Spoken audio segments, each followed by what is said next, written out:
everybody. Welcome to the Crucible Cast. I'm Brad Andrews, and I'm joined here today with Alex Watkins. Hey guys, how you doing? We know you guys have been having a lot of questions about our new VaultWarrior Tournament Series, and we wanted to take a moment today on this Crucible Cast to really just address those questions directly and give you guys an idea of all the cool stuff we're going to be doing and get you some more details. So of course, we have the man, the myth, the legend himself, Alex Watkins, to talk about it. Jeez, talking about too much. So I have a big list of your guys' questions, so why don't we dive right into I mean, it? just to manage expectations, we're not just going to cover Vault Warriors, right? This Exactly. is a one-off special. We want to cover all the announcements we've done over the last, 2 weeks or so. I know, it's things been so ahead. many. Yeah, it has. We've had a lot of cool stuff, and people I've spoken to will know I've been really excited to finally get these out there, so to add some context would be really useful. Yeah. But, of course, let's dive into Vault Warrior stuff first. We'll take care of some of that other stuff after we've knocked out some of those burning questions. Yep, sounds good. All right, so let's just dive right in. First question is, the map of where all the tournaments are going to be for the Vault Warrior series only shows a small number of places for Vault Warrior qualifiers. Is this right, Alex? So the map on the video shows the approximate locations of some of the events. They are not accurate. There is a little thing in the bottom right-hand side of the corner saying locations not finalized, so the breakdown on where they are isn't necessarily finalized, but we do have an approximate breakdown. There are going to be 4 in North America, one of them hopefully in Canada. We're going to have a bunch in Europe, and then we're looking at where the others are going to be, finalizing those details, but there's lots of decisions to go into it, right? We only have 10 of these events. So we want to make sure they're in places where we've got tracked product sales, all those sort of things, but also where we're seeing players playing more often. We have a lot of those stats coming in through GEM. So we'll be incorporating some of that into where we make decisions. So perfect. Again, we want as many people to be able to come to these events as possible. Yeah. So we're doing every effort we can to target the spots which will have the most attendance. Yeah, absolutely. And places and cities that are easier to get to, right? Like Exactly. hub destinations that people in an area can travel to. Exactly, that's great. So keep tuned for more information on that. What will be the price of entry for a Vault Warrior qualifier? We haven't quite finalized this yet. It's expected to be a little bit more than what a Vault Tour is. Expect it to be that higher level. We're putting cash on the line, so there's going to be a slightly higher entry, and it may vary from country to country. We'll take into account, local economy and what is a normal price in that event. It's not going to be like copy and paste into a Google localized currency form. It's going to be what's right for that country. So when we start rolling out the announcements of the actual events, we'll get those prices up for you there. But I'd seen a few people ask that question, so I thought I'd address it and let you know that it's going to be a little bit more than you'd expect to pay for a Vault Tour. Which just makes sense. I mean, We're putting cash on the line. There's lots of great reasons to come out to one of these. Oh, yeah. So no problem there. And again, honestly, it makes sense. Yeah, I think so. Number 3, what are the risks and threats of moving in the direction of cash prizes? So this one I think has come a lot from the casual community of kind of definitely. And I think this is a really legitimate concern because, I mean, obviously this is our first time we've ever done a cash prize for any of our games, and we want to be careful because we really value our casual community. Yeah. I think Richard said it quite well on the live stream. If you want serious gamers, you've got to put up serious prizes. And we do some really cool stuff on the prize wall, some really cool, unique things that are very KeyForge, but nothing says ultimate prize quite like cash. So we're aware that, yes, I can see that's daunting to some people who maybe don't play other games for that exact reason. They don't want to compete for cash. And that's fine. We're going to continue to offer all our other levels of organized play. Vault Warrior is very much standing separate to this. It's a separate entity, its own track. It's not going to mix really with anything else that's going on. So yes, there are concerns. Will it bring in super competitive people? Yes, it will. Will it bring in maybe some people who win more? Yep, you know what? When there's cash on the line, people are going to care a little bit more about winning. And that's fine. We're going to cater this tournament series for those people. And if that's not for you, that's fine. Come to a Vault Tour. If you can't go to a Vault Tour, play in your local store. We're still going to continue to make sure everything's there. And I think the key is that we want to continue to support all those levels in various different ways that suit that level the best. Absolutely. And I heard people using the term casual competitive for our Vault Tours. And that they're almost an oxymoron, right? They're almost opposite, like how can you be casual and competitive? But for those of you who've been to a Vault Tour, you'll know that it has that really nice casual, relaxed vibe, while at the same time people are playing their top game, right? And we want to continue to nurture that with the Vault Tour, keep growing it, keep adding things to the prize wall, and make sure that's cool. But at the same time, we want to create this super competitive environment where it really is, top level play, and encourage people from other games to get involved as well. Like we want to spread the word of KeyForge. We want to make sure there's something for everybody who wants to play games. Exactly, and I think that's part of the big impetus behind why we wanted to do the VaultWarrior Tour in the first place. Let's keep on moving. Alex, I thought there'd be no set rotation. What's up with that? There is no set rotation. This is one of the things that I really enjoyed seeing, because I fully understand when people are like, it's rotation, I don't like it. It's not. It's just for the VaultWarrior series. What we wanted to do with the VaultWarrior series is make sure it's rewarding people for their knowledge of the game as a whole, not just their knowledge of a deck or a handful of decks. Yeah. So by making sure we're changing up what you play with at those events, it rewards you as a player for making sure you're learning what the next set is. When Worlds Collide comes out, you're going to need to know about it. You can't fall back on just your Age of Ascension Call of the Archon decks. You've got to invest in the game and get good at every type of the game. And so, while I can see why some people think it's rotation, it's not going to affect Vault Tours that are Archon. It's still going to be Archon. Anything that's an Archon format will be any deck. You can bring anything within the power restrictions, chainbound and things.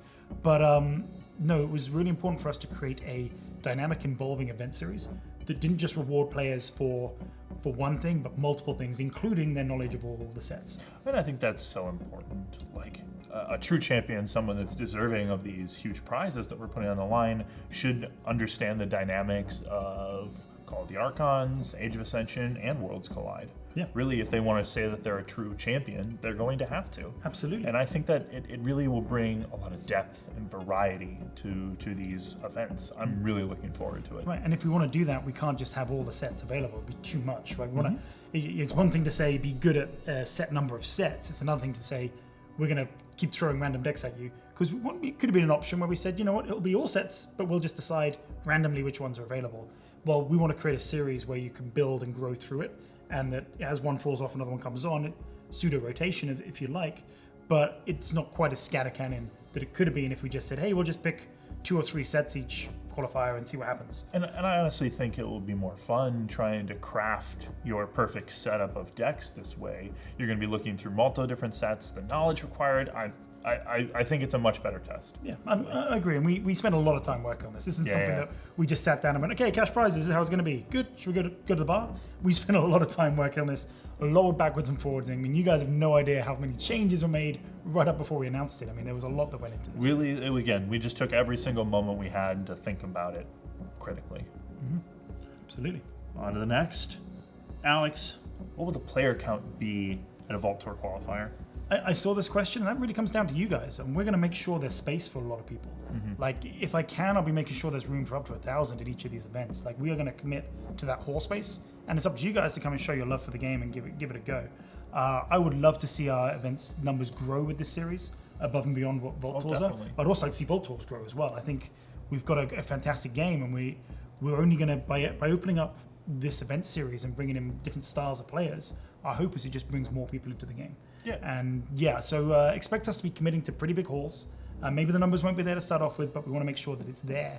And I'd rather have a few empty seats than sell out. I really want to make sure this is available to people. Especially given the prizes at stake, I can anticipate a lot of people wanting to be on these tournaments. And the more people we get, I mean, it just encourages us for more events in the future. Yeah, and it's one reason we gave ourselves a good lead time, right? We're not starting till probably March next year. So that gives people enough time to, if they were maybe not thinking about doing Curious, maybe they've been playing KeyForge but not thinking about competitive, or they haven't played KeyForge but they played other games competitively. It gives them enough time to get a hold of the game, gives World Collide a bit of time to settle in before the Vault Tours kick in. So we've got a nice runway in for everyone. Yeah. So now, since there is going to be so much space, can I play in more than one? Yeah, absolutely. Yeah. If you can go to as many of these events as you want to. There's no cap. If you've gone to a qualifier and you've been successful and you want some cash, come to another one. That's fine. You're more than welcome to. We'd love you to come back. It is a series. You don't, just like any other sort of high-level series, you're not restricted to one. Other than the invitational required for the championship at the end of the series, feel free to go to multiple events. We'd love to see you. That's awesome. Definitely cool. However, if I win a free seat to a VaultWarrior, how do I even use it? So a free seat will give you a free seat at the next qualifier. So if you want to try out, we'll get in touch. You tell us which one you're going to, and the seat's free. It's kind of that simple. you don't have to pay to go, and you got a chance of winning cash. So Wonderful. those tryouts are going to be great. I really recommend you go into as many of those as you can. Cool. When are those tryouts starting? They're going to be starting Q1, late Q1, probably around the March time. That's when Wonderful. we'll start to see all the events building up to the first VaultWarrior qualifier at the end of March. Wonderful. Now, can I win multiple free seats? Can I hit a bunch of these tryout events? So the way it's going to work with the free invites is if you've yet to spend one, you cannot earn another one. So you can't bank up a whole load of them. Yeah, right? yeah, makes sense. So they will pass down to second place, no further, much like how invites at primes work. Yep. But if you've won one and then you've gone to a qualifier, and then you play in a tryout later, because the tryouts are going to run through the year, absolutely, you can win another seat to a future qualifier. No problem at all. Cool. Yeah. Now, when I'm playing in the Vault Tour, the Vault Warrior Tour, can I win Amber Shards? So no, not in the main events. So one of the things we wanted to make sure is that the Vault Warrior and the Vault Tour felt very separate. We have cash prizes and physical prizes. We're going to be working with GameGenic, which I can now be pretty sure we're going to be doing that. We're going to have some really cool GameGenic prizes. Wonderful. They'll be exclusive to the Vault Warrior I've been series. absolutely adoring all of the stuff Just they've been wait putting till you out. see what we're going to do with them. So it's going to be really cool. Some of the side events will award Amber Shards. That's what we're going to do, particularly at the tryout level. And then there'll be one point where they do kind of cross streams, and that'll be at the championship. Okay. So because we're going to have these 2 days of last chance qualifiers on the Thursday, Friday, and then the Vault Warrior Championship on Saturday, Sunday, if you come along to those last chance qualifiers, and you can play in as many as you want. In theory, if you don't do very well, you could play in 4. If you really wanted to, you could drop and start the next one. They're going to be sort of staggered starts on the Thursday and Friday. You can then hang around and play in a Vault Tour that will run along basically as a super side event to the Vault Warrior series. So at that point, sure, Amber Shards are going to be earned at the last chance qualifiers because there'll be a prize wall there. But there is not going to be a prize wall traveling with the Vault Warrior qualifiers. That is distinguishing it separately from the Vault Tour. That makes perfect sense. Yeah. Awesome. Why is the championship adaptive, Alex, for these Vault Warrior? So what you'll have seen in the announcement is we're going to mix up a lot of the variants in the qualifiers. Adaptive is one of them. We can even do reversal, which is kind of fun with our new 2-deck elimination way of sliding it in as parts of the qualifier, not the whole part of the qualifier. Okay. And when we were trying to decide what we wanted the championship to be, we had a lot of decisions we could make. Sure. We settled on adaptive. It adds a very unique style. Like I see players saying, oh, but it's a very linear strategy versus a more broad strategy of, say, Triad or Solo Best of 3. But to me, it really it rewards you for thinking differently to traditional games, right? You're not just thinking about, I'm going to bring the best deck I can win with. What you're thinking about is, I'm going to bring a deck that's maybe more complicated to play, so my opponent has struggled against me. And it also rewards you again for knowing all the other decks that are about, because you're going to play with another deck. Well, especially with all of the different qualifier events, you're going to be seeing a lot of these decks popping up when you get to the championship. Absolutely, and there's a lot of skill to be said in playing a game and learning your opponent's deck while playing against it. Like there's a lot of skill in that. To be not only trying to play to win, but also taking mental notes and learning what your opponent's doing, so that when you play the opposite way around, you're ahead of the game. We've also seen adaptive play at our Vault Tours, Yep. and we've seen a lot of play skill go into those matches. I personally got to commentate on a few myself, and adaptive's a really exciting format. I think it really puts the KeyForge player to the test. Yeah, and interestingly, how different it'll be to have a whole tournament as adaptive versus just the final games. Because the final games, you've had to play with a deck solo or in a traditional sense of competitive, whether it's trial or survival, I'm playing to win, and then you're going to be throwing that deck into an adaptive scenario, and that's very different to starting a tournament knowing full well it's adaptive all the way through, so it's going to be different prep, it's going to be a different style on how you play, and you're probably going to bring a different deck. So I think it'll mix things up a little bit. We'll see different decks and different styles of decks do well at adaptive versus, say, Solo Best of 3. It's definitely going to be interesting, that's for sure. Last question about the Vault Warrior series. It's not about the Vault Warrior series, but in fact about Vault Tours. Yes. Obviously, with the Vault Warrior series out there and taking this big form, are we going to see any changes to the Vault Tour? No, the Vault Tours are going to carry on exactly as they are. We love them. We think they're great. We love the prize wall. So expect to see them absolutely carry on, like I said earlier, alongside, but very much separate. I think if anything, the one change we'll be seeing is the prize wall is just going to keep getting better and better as we continue to make more and more prizes. Yeah, absolutely. Yeah, and we announced that a little bit actually on last week's Crucible Cast. We did a little bit of a prize. We had Courtney and Lee come on and show off some of the prizes they've been working on. and we will continue to do cool themed things. We've done the Brobnar Band in Bracken, and we will look to do similar fun themed things where we take a concept and roll it out. We've got the holiday sweater set up, sort of mini set. But yeah, expect to see, I don't want to give away anything yet. No, of course not. Really nice ideas being thrown around the office, and the guys do a fantastic job doing that. So expect to see some other interesting things coming along. That's awesome. No, I'm really excited. The stuff they've been putting out and the creativity in your department has been phenomenal. Oh yeah, those guys are great. And we joked a little bit on the last Crucible Cast how they make me and Josh look good, and they're fantastic at that. They really do make us look good. They do. They do. They're fabulous. Can't talk them up enough.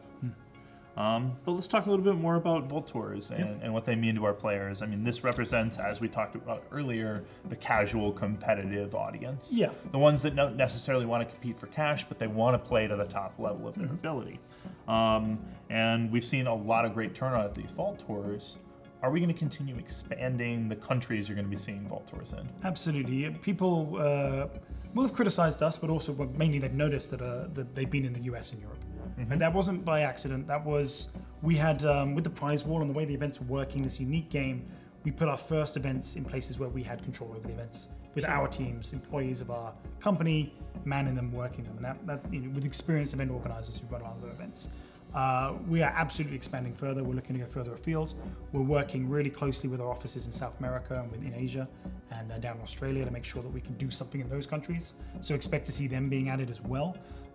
We'll also be adding more European events in next year as well. I know that people have seen the extra ones being added to US the tail end of this year. With Europe having so many grand championships kind of through September, October, November, kind of that period. It was very difficult for us to slot in extra Vault Tours around there without cannibalizing what we want our grand championships to be. So it took the Vault Tour to, I guess, a bit of a mid-season pause, for want of a better word, through this kind of period now. We just had Madrid last weekend. Yes, we did. So then we'll be going into next year. Expect to see a lot more being booked in. It'll be great. So roughly when should I start keeping my eyes peeled for that information? So I'm going to poke my team booking them in, but I expect to see some announcements tail end of this year for Q1 next year. Wonderful. So look out for that coming later this year. Yep. Then, I mean, the most important Vault Tour question I have is, when can I get a Fuzzy Gruen? So the Fuzzy Gruens are shipping. We showed that off. There's one in the background over there.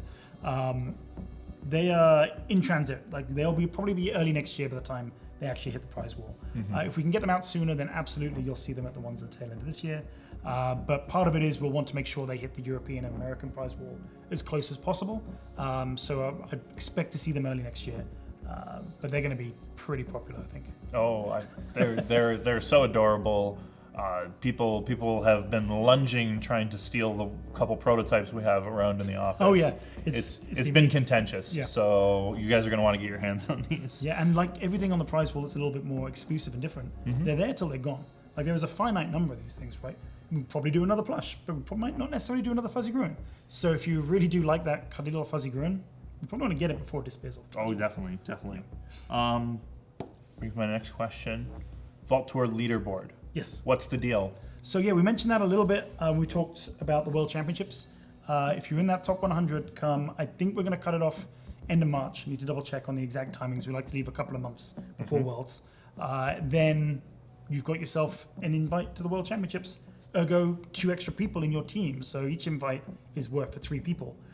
So yeah, top 100 on that leaderboard. And if there's ties, pushing it down to 102, 103, we'll go down to that as well, like whatever actually works. And that's a great opportunity. If you plan to come to multiple Vault Tours and want to get to that World Championship, hitting that leaderboard is one of the best, easiest ways to make sure you get in. Absolutely, but it's not the only way to get into Worlds. Of course at not. Store level, you'll have your primes, you've got your grand championships. There are plenty of ways to get invites to Worlds. Or just find someone who's already got an invite and say, hey, I want to be your teammate.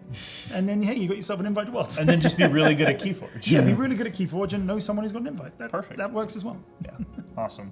Lots of opportunities at those Vault Tours to have a good time, but I know another burning question, especially in the face of cash prizes, is our store level events. These are the lifeblood of KeyForge. So cash prizes and cool it all, so are Vault Tours. What about people who are not interested in traveling to these events? Or for whatever reason, they can't travel because of work or Yeah, whatever. absolutely. There's lots of reasons people don't want to come to big events. Some people just aren't comfortable coming to an event more than a couple of dozen people, right? And I can empathize with that. So yeah, and like I said, the lifeblood of our organized play program is our store and our local level play. And I guess it was somewhat dwarfed the week before we announced the VaultWarrior series. We did announce our store leaderboards, and now that and people who've spoken to me, and I think I said it at the time, that is what I would love to have launched KeyForge with. To me, this is exactly what Ambershard should be. There should be a way to reflect and flex in your local scene. And have Ambershards mean more than just a prize wall. Oh yeah. They're going to mean a way to show off in your local stores, getting a leaderboard, way of ranking yourself in your local meta. Because varying on what deck and which format and which variant you're playing, it's going to give you a slightly different feel of which stores you're going to. And so you're going to have a chance to directly compare yourself with everyone around you. Yeah, those store leaderboards are going to be so much fun. And like the prizes, these are exclusive decks that you can only get through this process. Absolutely. Alternate art cards, which was the first time when we made this game, we didn't even know if we were going to be able to do alternate art it was cards. one of the Remember big, that first conversation I remember we had? we spoke about it a lot, about how do we do it. Oh yeah, I remember the first time we played this game, Alex turned to me and said, like, how are we going to do alternate art cards? And I'm like, that's not my problem. That's your problem. God, that was like 3 years ago. That was a while back. But the what we're going to do is those, like I said, the leaderboards give you those decks, which is really cool. We're going to really hit local stores, and if you're there saying, "Oh, but no one's playing in my local area," go to your store. Tell them how cool this leaderboard kit is. You've still got time to order it. Yep. And you know what? If you get enough people to get a leaderboard up and running, 4 or 5 people, if I'm a local player who wants to go on those leaderboards and win stuff, I'm going to be looking for those leaderboards with fewer people on, and I'm going to be going to those stores. So suddenly, that 4 or 5, 6 player store is going to be 10, 12, 13 because other people are going to be like, I want to get on that leaderboard. I've got a good chance to get a deck there. And so I think we'll see people travel a bit more. We'll see stores grow in their attendance. Yeah. Really And exciting. again, we have some great alternate arts. I know in particular, I'm looking at that Axiom of Grisk deck. I know that card's real good. Oh, yeah. And I love the alternate art. So I'm really looking forward to picking up one of those. Fun story on that. I had someone from the art team come over and go, "Hey, you know you had that art and you want to do something with it? Can we have it back? We really like it." I was like, "Nope, too late. We've already used it. It's ours now." We did get to pick some pretty cool art out of the game. That's fantastic. That's great. No, again, really excited about those. Been wanting that for a while. And so, if you enjoyed store play at any point, now's the best time to be getting back into playing in your store. Yeah, absolutely. Yeah. Speaking of which, how many chainbound and weekly sealed events can my store run? Brilliant. So if you're not aware, the chainbound and the weekly sealed events are where you earn your amber shards, and those amber shards are what's going to put you on the leaderboard.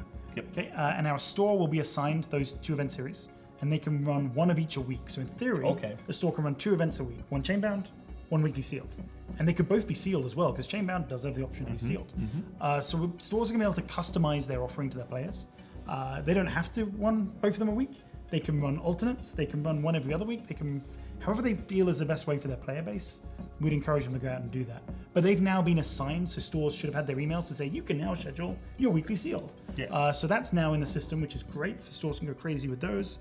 But yeah, if you have a really active store, 4 and a bit weeks in a month, you're going to get 8 to 10 events potentially in a month, which is pretty cool. Gives you a lot of variation for those shards. Yeah, absolutely. Yeah. So you'll have to be wanting to compete if you really want those special decks. Yeah. Which I can guarantee you guys are going to want those. Yep. Now, we talked on the Crucible Cast about some new prizes for stores. Why don't we talk about that and reiterate that just a little bit to make sure everyone knows? Yeah, it was so good to see Lee and Courtney show off the vinyl figs that they've been working on for the premium seasonal kits. I know Wade has been also massively driving that as well. He's kind of sought that out and sourced it, and they're doing some great stuff with that. And they're going to be interchangeable bases with the keys, forged and unforged. Super excited for those to hit next year. And I think that's really just sort of touching the surface on what we're going to do with organized play at store level. You mentioned promo cards are quite difficult. So we've done promo decks, right? You know what? There's only so many tokens and little mini cards we can do. Okay, so we're going to do action fix. We're going to start doing different things. We're going to start pushing the envelope a little bit further to do things that aren't necessarily expected from an FFGOP. Mm-hmm. And then, so you mentioned we'll see those prizes probably early next year? Yes, early next year. Cool. And then, let's see, I think the last question we have today is, my store couldn't order a kit. What do I do? We're aware that there's been some territories where communication hasn't been great getting things through.